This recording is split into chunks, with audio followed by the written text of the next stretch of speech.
Guys, welcome to my channel. అందరు ఎలా ఉన్నారు? బాగున్నారా? నేను కూడా చాలా బాగున్నానండి. ఈ రోజు మీకోసం క్విక్ అండ్ ఈజీగా అయిపోయే గార్లిక్ రైస్ ఎలా చేయాలో చూపించబోతున్నాను. నైట్ అన్నం అలా మిగిలినా కూడా లేదా వేడి వేడి అన్నంతో కానీ ఈ విధంగా గార్లిక్ రైస్ చేసి తిన్నారంటే చాలా బాగుంటుందండి. చాలా టేస్టీగా కూడా ఉంటుంది. ముందుగా నా వీడియో నేను ఫస్ట్ టైం చూసినట్లయితే సబ్స్క్రైబ్ చేసుకోవడం మాత్రం మర్చిపోకండి.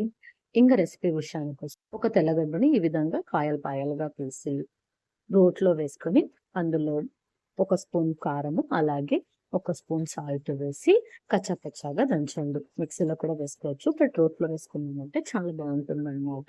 అదే విధంగా కచ్చాపచ్చాగా దంచిన తర్వాత ఇప్పుడు స్టవ్ ఆన్ చేసి బండలు పెట్టి అందులో ఒక 4 స్పూన్స్ ఆయిల్ వేసి ఆయిల్ వేడెక్కిన తర్వాత అందులో ఆవాలు అలాగే జీలకర్ర వేసి అవి చిటపటలాడిన తర్వాత అందులో కరివేపాకు కూడా వేసి తర్వాత పచ్చిమిరపప్పు కొంచెము ఉద్దిపప్పు కూడా కొంచెం వేసి దోరగా వేయించండి. సిమ్లోనే ఒక 2 మినిట్స్ దోరగా వేయించేసిన తర్వాత మనం ఇందాక మెత్తగా చేసుకున్నాం కదండి తెల్లగడ్డ పేస్ట్, దాన్ని కూడా ఇందులో వేసి సిమ్లోనే పచ్చివాసన పోయేంత వరకు వేయించాలన్నమాట. ఆ సిమ్లోనే పెట్టి వేయిస్తూ ఉంటే ఆ వాసన చాలా బాగుంటుంది. చూసారు కదా, బాగా పచ్చివాసన పోయి తెల్లగడ్డ కూడా కలర్ చేంజ్ అయ్యాయి.